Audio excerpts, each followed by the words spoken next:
Hi, my name is David Nang, and I'm currently a senior at the University of Michigan. This past year, I had the opportunity to serve as a resident advisor in Mary Markley Hall, a freshman dorm on the UMich Ann Arbor campus. While there are seasons for sowing and seasons for reaping, I witnessed a season to sow generously and to enjoy the anticipation of a future harvest.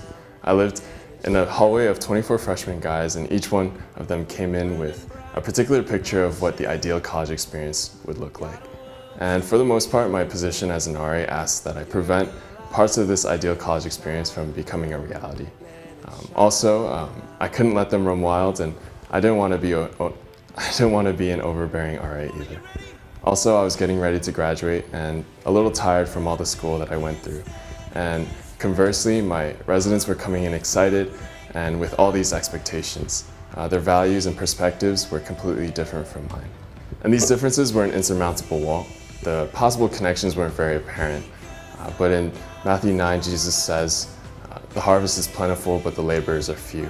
Therefore pray earnestly to the Lord of the harvest to send out laborers into his harvest."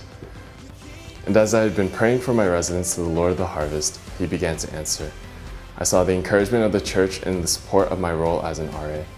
We began meeting in Markley to intentionally see the residents that needed Jesus.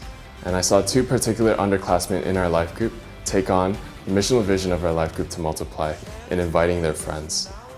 And I saw two new friends commit to our life group family that year. The unscalable wall of differences shrunk as God showed me that my reaching out in Markley was not done alone. God gave me brothers and sisters who encouraged me that I could climb over those walls of doubt and difference.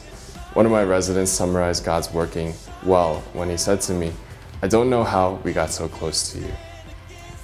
Walking away from this year, I would love to see our church live day by day to seek and to see the heart of God for people without the church, intentionally making decisions to engage the community, to speak their language, and to meet them where they are.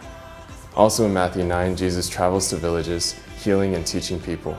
And verse 36 says, "When he saw the crowds, he had compassion for them because they were harassed and helpless, like sheep without a shepherd." Jesus first saw. And as we all seek to be men and women after God's heart, often it is by what we see that compels us to live differently. Looking forward, I'm glad that our life group takes away a picture of what it could look like to be present in our campus. I'm excited to hear how the seeds that we've planted will germinate to bear fruit for the kingdom of heaven. I look ahead to walking with my residents this summer and next year in hopes that some of the seeds that I plant may land on good soil. And I'm excited to continue in sharing the explicit good news of Jesus Christ.